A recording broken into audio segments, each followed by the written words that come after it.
Our solar system, an immense structure made up of our star, the Sun, the center of the system, and the planets Mercury, Venus, Earth, Mars, Jupiter, Saturn, Uranus, and Neptune, all rotating around the Sun bound by gravity. Hundreds of moons and dwarf planets creating a beautiful amalgamation of colors and shapes. This is the solar system as we know it. But what if it wasn't like this? What if the belief that the Earth was the center of the solar system was right all this time? While a myriad of laws mix together to form intricate details and patterns in the solar system, we can imagine 3 scientific discoveries that define the basic structure: Kepler's laws, Newton's universal laws of gravitation, and Einstein's theory of relativity. Kepler's laws describe how planets orbit the Sun. Together, these laws explain the elliptical orbits of the planets, that the planet covers equal areas of space in a given time no matter its location within its orbit, and that a planet's orbital period is proportional to the size of the orbit. However, for this specific topic, only the first law is relevant. The first law, stating that each planet orbits the Sun in an ellipses, which is essentially a long circle, explains the structure of the planets and how they spin around the Sun. The Sun's center is located at one focus of the ellipses, as seen in this picture. The planet follows the ellipses in its orbit, so the distance it has from the Sun is constantly changing as the planet goes around, being farther at point A, but closer at point B. Along with the axis of the Earth, this is the reason for the various seasons during the years. With this discovery, in 1609, Kepler defied the Church and their belief that the solar system must be circular as a manifestation of divine order. However, the reasons for these orbits around the Sun has been discovered by Isaac Newton in his book Principia in 1687. According to Newton, any particle of matter in the universe attracts any other with the force of gravity that is directly proportional to an object's mass. In other words, any mass or any object attracts any other object, and they're both pulled together by the force of gravity. And the concept of mass is really similar to weight, so it's basically the object with the biggest weight. Gravity, this pull on mass, is an invisible force that affects any matter from the smallest particles to the largest stars. Since the object with the highest mass in our solar system is the Sun, it will pull all the other planets around it. Finally, Einstein introduces a flat plane of space-time throughout all of space. We call it the 4th dimension.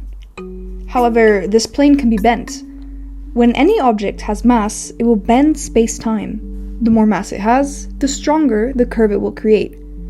This curve attracts other planets. To understand this and visualize this in a different way, imagine a heavy weight at the center of a suspended bedsheet. It will bend the bedsheet due to its weight. When you throw marbles across the sheet, they will curve towards a central weight. In this scenario, the marbles inevitably collide with the central weight due to most of its kinetic energy, which makes it move, being converted into friction due to the contact with the sheet and the marble. This conversion from kinetic energy into thermal energy from friction makes the marbles lose speed and eventually collide with the central mass. In our solar system, there is much less friction, which means the planets will orbit for a much longer time. No need to worry about colliding with the Sun for now. This is where Einstein's theory corrects Newton's laws, as the objects are not pulled together by gravity, but rather follow the curve of space-time caused by the mass's presence. Newton constructed his laws on the basis of Kepler's discoveries. Einstein, 220 years later, presented his theory of relativity in 1905 to build on Newton's discovery and correct the inaccuracies. The essential assumptions for the geocentric model are 1. That the Earth is the center of the solar system and is stationary, 2. That all planets, suns, and stars revolve around Earth, and all motions in the sky follow a circular path, and 3. That objects orbit the Earth at the same speed.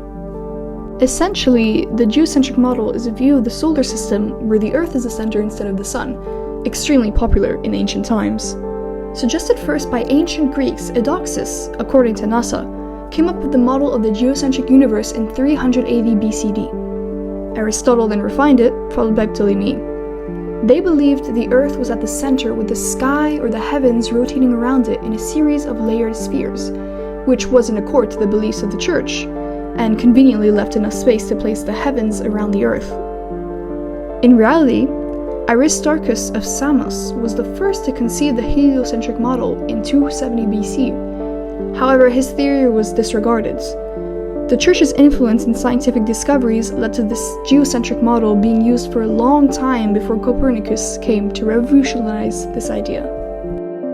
At the start of the 16th century, Copernicus challenged the geocentric model, stating that the Earth and other planets revolve around the Sun instead.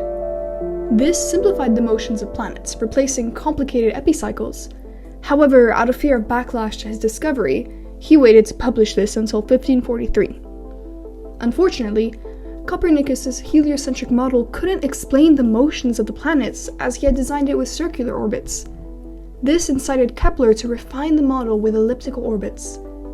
Finally, the key to spreading the heliocentric model was granted by Galileo in 1610. He discovered moons orbiting Jupiter, which proved that objects could orbit things other than Earth, which finally broke the old-fashioned idea of a geocentric solar system.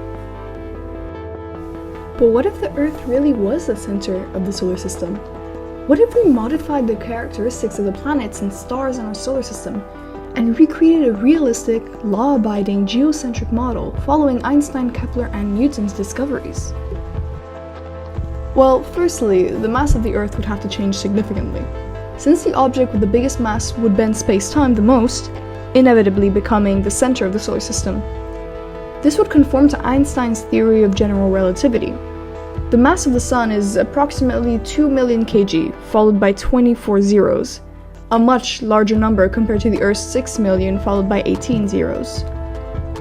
But what if we increase the Earth's mass to the Sun's? Well, we'd also have to decrease the mass of the Sun. If two objects like the Sun and the Earth would have similar masses, instead of orbiting around each other for a long period of time, they would slowly collide, already falling apart before even closing in on each other. So let's reduce the Sun's mass to 6 followed by 24 zeros. The Earth is now the primary body around which the Sun orbits. Due to the huge difference in mass, the Sun's orbit would be very small and closer to the Earth. Not only, but the diameter of the Earth and the Sun would also switch, since if we increase the mass of the Earth while keeping the same diameter, the density would be far too high and the space-time curvature would be much more significant. This would mean that the pull on other planets from the center would be so much stronger and they would come close to the center, maybe colliding. The mass of the Earth is now 2 million followed by 24 zeros, and the Sun's mass is now 6 million followed by 18. In another perspective, if we scaled the Earth into the size of a football, the Sun would approximately be the tip of a ballpoint pen. The Earth by itself would contain 99.9% of the total mass in this imaginative solar system. The increase in the Earth's mass would lead it to become a star, small to medium-sized, specifically a yellow dwarf. Earth would undergo nuclear fusion in its core, converting hydrogen into helium and emitting energy in the form of light and heat. This is the process by which two light atomic nuclei combine to form a single heavier one while releasing massive amounts of energy. This is easier to understand with a picture. The Sun, now having the mass of the Earth, would not be able to sustain nuclear fusion. It would become a large, cold planet composed of hydrogen and helium. Its atmosphere would be thick and dense, but would not emit significant amount of light or heat. The orbital dynamics would also change. The gravitational center, which is an imaginary point of matter where the total weight of a body is concentrated, will be the Earth instead of the current Sun. All planets in the solar system would orbit this new center of mass. However, the orbits would be extremely unstable due to the drastic change in mass distribution. Einstein and Newton's theory are still obeyed in this example, since to make the planets and the Sun orbit around the Earth, we have massively increased its mass, which follows Newton's statement, as said before, that every particle attracts every other particle in the universe, and Einstein's idea that the object with the most mass will curve space-time and cause planets to orbit around it. Kepler's laws are much less considered, however. While the planets would still have some elliptical orbit around the Earth, they would be extremely unstable due to the sudden change in the center of mass, perhaps causing collisions or expulsions from the solar system. Overall, we have completely modified the Earth and the Sun's mass, as well as modified the orbits of the solar system, which drastically changes the conditions of Earth and the Sun, as well as conditions on other planets. Such changes in our solar system would revolutionize the world as we know it. Initially, the huge difference between masses would mean the Sun's orbit is very small, so it is much closer to the Earth and would heat it up immensely. However, by reducing the Sun's mass, it would not be able to power itself with fusion. This would mean the sunlight it emits would decrease until there is none. Since the Sun creates its energy with nuclear fusion, which requires a minimum mass and pressure to generate necessary temperatures, not meeting these requirements would halt its ability to create energy in this way. The solar system would be destabilized, the planet's orbit disrupted, leading to ejects from the solar system or collisions with other planets. This will majorly impact the habitability of the Earth. If the mass of the Earth makes it to become a star, it would have an immense temperature and cause unlivable conditions for all organisms. However, if we ignore this condition and focus solely on the Sun shrinking, temperatures would drop until the Earth is completely iced due to there not being a heat source from the Sun. Within a year, the average global surface temperatures would be below minus 73 degrees Celsius. Top layers of oceans would freeze.